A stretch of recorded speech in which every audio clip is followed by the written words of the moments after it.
What I want to talk about today is one idea. It's an idea for a new kind of school which turns on its head much of our conventional thinking about what schools are for and how they work. And it might just be coming to a neighborhood near you soon. Where it comes from is an organization called the Young Foundation, which over many decades has come up with new innovations in education, like the Open University, and things like extended schools, schools for social entrepreneurs, summer universities, and the School of Everything. And about 5 years ago, we asked what was the most important need for innovation in schooling here in the UK.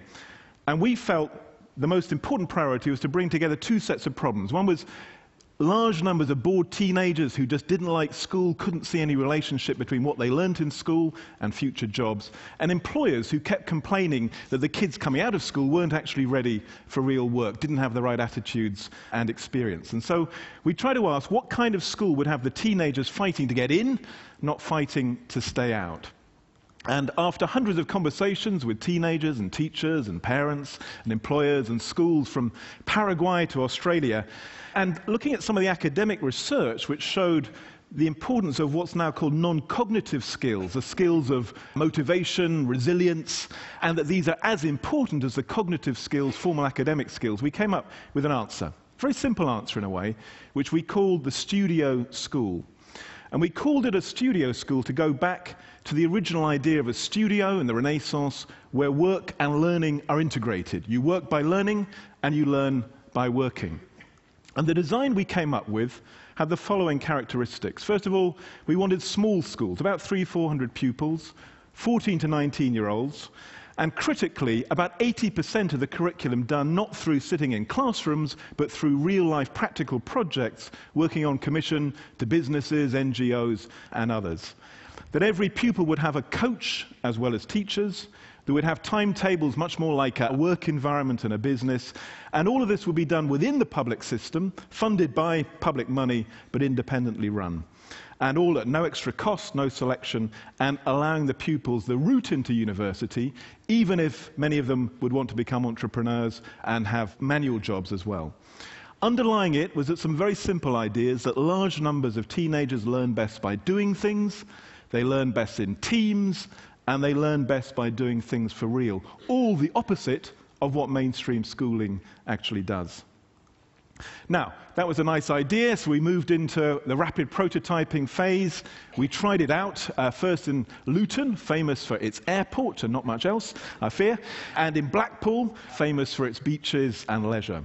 And what we found, we got quite a lot of things wrong and then improved them, but we found that the young people loved it. They found it much more motivational, much more exciting than traditional education.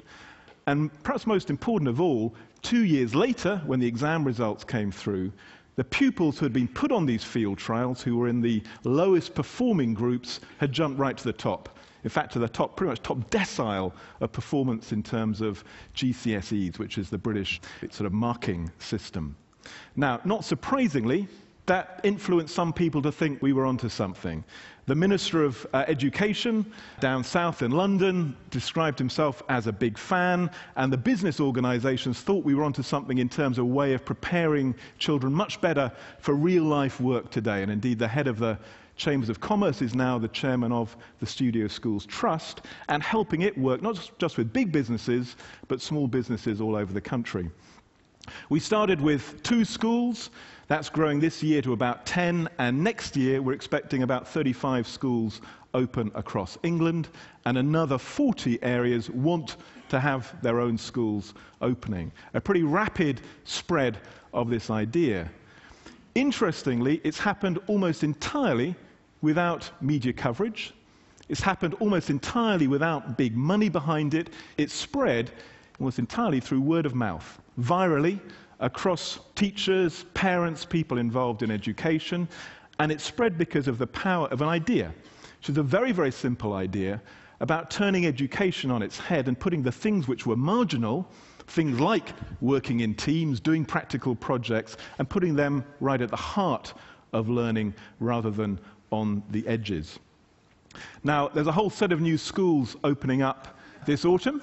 This is one from Yorkshire, where, in fact, my nephew, I hope, will be able to attend it.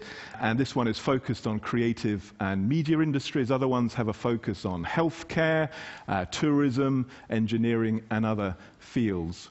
We think we're onto something. It's not perfect yet, but we think this is one idea which can transform the lives of thousands, possibly millions, of teenagers who are really bored by schooling. It doesn't animate them. They're not like all of you who can sit in rows and hear things, said to you for hour after hour. They want to do things. They want to get their hands dirty. They want education to be for real. And my hope is that some of you out there may be able to help us. We feel we're on the beginning of a journey of experiment and improvement to turn the studio school idea into something which is present not as a universal answer for every child, but at least for an answer for some children in every part of the world. And I hope that a few of you at least can help us make that happen. Thank you very much.